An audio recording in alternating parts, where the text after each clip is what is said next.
தெனாலி ராமன் கதைகள். அரசியின் கொட்டாவி. கிருஷ்ண தேவராயர் மனைவிகளில் ஒருவரான திருமலாம்பாள் என்ற அரசி இருந்தார். அவள் அடிக்கடி கொட்டாவி விட்டுக்கொண்டே இருப்பார்.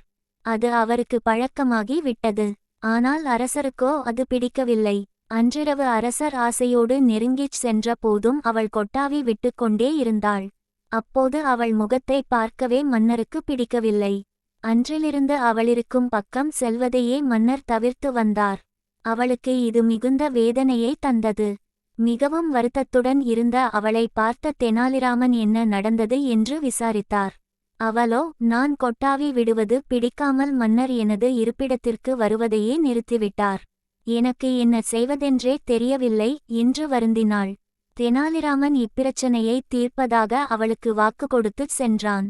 ஒரு நாள் அரசு அதிகாரிகள் சிலர் அரசரை காண வந்தனர்.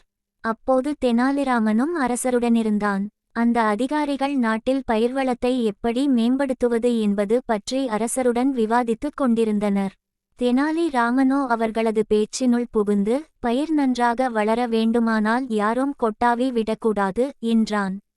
மன்னரும் மற்றவர்களும் தெனாலிராமனை வினோதமாக பார்த்தனர். தெனாலிராமனோ விடாமல், விவசாயம் செய்பவர்கள் யாரும் வாழ்நாள் முழுவதும் கொட்டாவி விடவே கூடாது. அப்போது தான் பயிர் நன்றாக வளரும் என்றான். மன்னருக்கு கோபம் வந்துவிட்டது. ராமா, இது என்ன வினோதம்? விவசாயத்திற்காக வாழ்நாள் முழுவதும் கொட்டாவி விடாமல் இருக்க முடியுமா என்றார். வேறென்ன மன்னா, உங்கள் முன்னால் கொட்டாவி விடும்போது உங்களுக்கு கோபம் வருவதைப் போல பயிர்கள் முன்னால் கொட்டாவி விட்டால் பயிர்கள் கோபித்துக்கொள்ளாதா? கேவலம் கொட்டாவியால் ஒருவர் வாழ்க்கை நாசம் ஆக வேண்டுமா என்று கூறிவிட்டு மன்னரை ஓரக்கண்ணால் பார்த்தார் தெனாலி ராமன். மன்னருக்கு தெனாலிராமன் சூசகமாக் என்ன சொன்னார் என்று புரிந்து போனது. அப்போதே கேவலம் கொட்டாவிக்காக தன் மனைவியை கோபித்துக் கொண்டேனே என்று வருந்தினார். தெனாலி ராமன் புத்திசாலித்தனமாக தகுந்த நேரத்தில் அதை புரியவைத்தான் என்பதையும் எண்ணி மகிழ்ந்தார். பின்னர் மகிழ்ச்சியில் திளைத்த அரசியும் மன்னரும் சேர்ந்து தெனாலிராமனுக்கு பரிசுகளை பல அளித்து மகிழ்ந்தார்கள்.